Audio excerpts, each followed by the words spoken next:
참 기가 막혔어요. 무슨 말을 해야 할지도 모르겠고 너무나도 마음이 무겁고 교회가 있었던 곳에 교회는 무너졌고 폐허더미가 됐고 방치되어 있고 쓰레기와 또 동물들의 오물들로 냄새가 나고 어느 누구도 고개를 돌려보지 않는 곳 방치되었다 뿐만 아니라 어떻게 보면 많은 사람들로부터 외면당하는 그런 모습을 보면서 너무나 가슴이 미어졌어요. 하나님이 저렇게 무시당하고 있구나. 하나님이 저렇게 이곳에서 인정받지 못하고 있구나.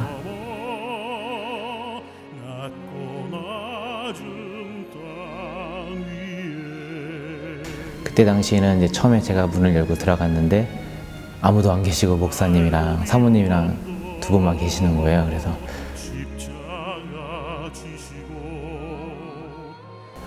좀 들어가기는 어색하긴 했죠. 그래도 담대하게 이제 들어가서 예배를 드리는데 목사님께서 너무 열정적으로 이렇게 찬송을 하시고 또 말씀하시는데도 간절하게 이렇게 말씀을 전하시는데 제 마음속에 감동이 됐어요. 그래서 처음 이렇게 나왔는데 너무 감동이 되고 뜨거워서 교회를 다녀야겠다 싶어서 이제 그 후로 교회를 다니게 됐습니다. 그래서 건축을 놓고 하나님 몇 월까지 하나님께 은혜 주시면 건축을 하겠습니다. 그렇지만 전혀 은혜가 임하지 않았어요. 대신에 하나님께서 성동리가 아닌 헤이리에 250여 명이 들어가는 큰 극장을 저희가 무상으로 쓸 수 있는 그런 은혜를 주셔서 지금은 건축이 아니라 하나님께서 우리가 예배를 마음껏 찬양하고 예배 드릴 수 있는 예배 초소를 주셨구나. 이게 응답이라고 생각하고 잠시 건축을 내려놓고 그리고는 우리가 주일마다 헤이리 그 극장에서 예배를 드리기 시작했죠.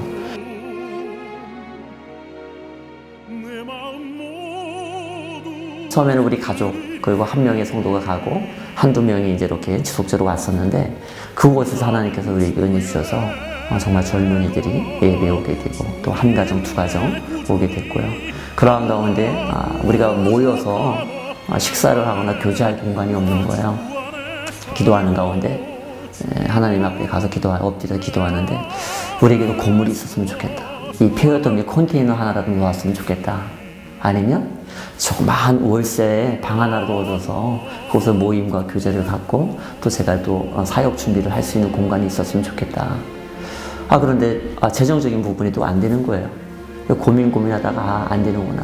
그리고 소원을 가졌다가 안 되는 상황 속에서 하나님께서 저의 머리를 탁 치셨어요. 나는 안 되는구나. 하지만 하나님은 하실 수 있잖아. 왜 내가 하려고 그랬지?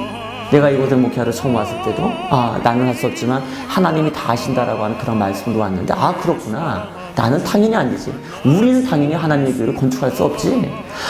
그래. 하나님은 하실 수 있지. 그래. 왜 내가 하려고 했지? 그래서 기도원에서 짐을 바로 싸가지고 문을 탁 닫고 나왔어요. 그리고 집에 와서 아내에게 여보, 교회 건축하기로 했어. 왜냐면 나는 할 수 없기 때문에 우리들은 교회를 건축할 수 없기 때문에 교회 건축할 거야. 동네 주민들이 말씀하시기를 이곳은 교회가 세워질 수 없다. 그리고 건축 또한 마을 입구를 막고 있는 2.3m 정도의 그 봉이 있습니다. 그 봉을 들어올 수가 없기 때문에 이곳은 새롭게 건물을 지을 수 없다. 그래서 동네 주민들이 이제 이곳은 절대 할 수가 없는 곳인데 어떻게 이게 젊은 목사님이 오셔갖고 하겠냐 이렇게 말씀하셨는데 할 수 있는 길을 찾아볼 건 다 찾아보고 그리고 사람들과 동네 마을 분들과 관계 맺으면서 길을 열 수 있는 방법을 다 찾고 그리고 열심히 부르시고 그런 가운데 아무리 노력해도 길이 열릴 수 없는 상황이에요. 이 마을은. 마을 분들이 우리에게 미안해하고 길을 열어주고 싶지만 안 된다는 사정을 이야기하는 거예요. 3개월 정도를 그렇게 했는데 길이 열릴 방법이 없는 거예요. 나중에는 하나님 끝났습니다. 보십시오. 하나님 우리가 기도하고 그렇게 찾아가서 했지만 길이 열리지 않습니다. 하나님 끝났습니다. 하나님 어떻게 합니까?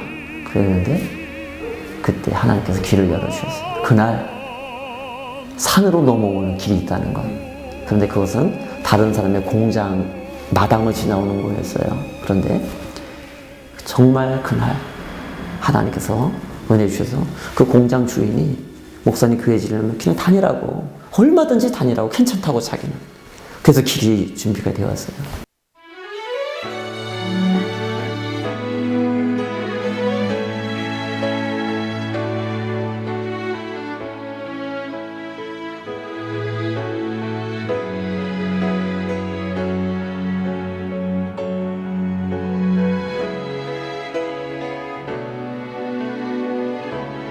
기공 예배 드리는 날부터 지금 입당 예배하는 지금까지 우리가 5월부터 지금 11월까지 매일같이 밤 11시부터 11시 반까지 다 같이 우리가 기도를 지금까지 해왔어요. 어느 누구도 우리를 도와주겠다는 사람이 없었어요. 우리가 돈을 빌릴 수 있는 그러한 은행에서도 우리를 빌려주겠다고 사람들이 왔지만 대출을 해줄 수 있는 여건이 되지 않아요. 오히려 하나님의 은혜로 지겠다.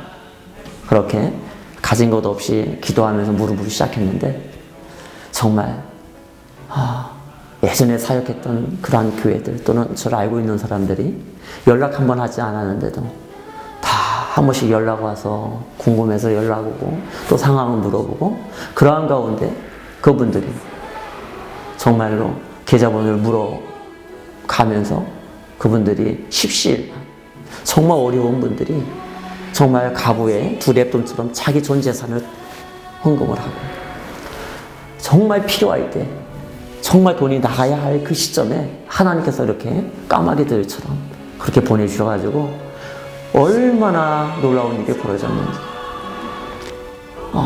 하나님께서 기도하는 가운데 자꾸만 저를 기억나게 하셔서 걱정이 돼서 전화 오고 그리고 또 물질로 또 보내오시기도 하고 어떤 분들은 또 문자에 휴대폰을 볼 때마다 또 하나님께서 저를 생각나게 하셔서 또 전화가 와서 또 그렇게 역사하시고 뭐 사람의 생각과 방법은 도저히 이루어질 수 없는 지금까지 공사하면서 필요한 예산이 적기에 중도금 지불할 때에 그렇게 은혜 가운데에서 다 지급이 되게 돼 있어요.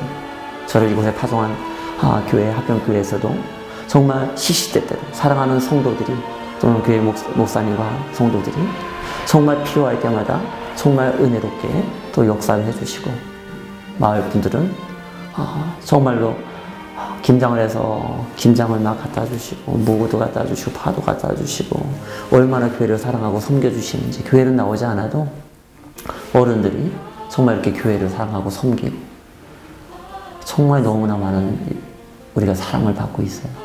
네, 교회를 세우면서 주변 사람들에게 또 수많은 믿음의 사람들에게 이 마을 어르신들에게 아주 큰 사랑을 받고 정말 하나님이 우리를 사랑하시고 너무나도 우리가 하는 이 일을 기뻐하신다라고 하는 사실을 우리에게 보여주셨어요.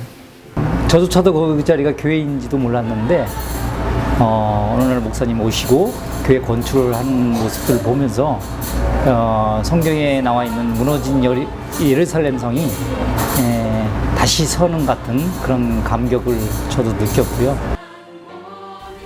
동네 분들을 섬기면서 또한 이제 공연을 통해서 이렇게 봉사하면서 그냥 막상 예수 믿고 천국 가자고 이렇게 전도를 하는 것이 아니라 먼저 우리들이 그리스도의 사랑으로 동네 분들을 섬기면서 봉사하면서 교회를 초대하고 언제나 교회 문을 열어놓고 이렇게 카페를 운영하면서 어느 누구든 오며 가면 이렇게 차 한잔 마시고 갈 수 있는 이렇게 소통할 수 있는 그런 저희 기도 이제 제목이 있고요.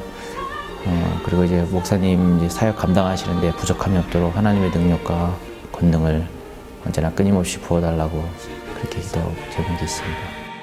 여러 목사님들 많이 조회 중들 섬기시고 많이 보았지만 정말로 하나님께 정말 진실하고 신실하고 2년 동안 이 성동리 주민들을 섬기는 모습 또 우리 프로방스 마을을 섬기는 모습들을 보면서 정말로 하나님께서 보내주신 사자라는 것을 느꼈어요.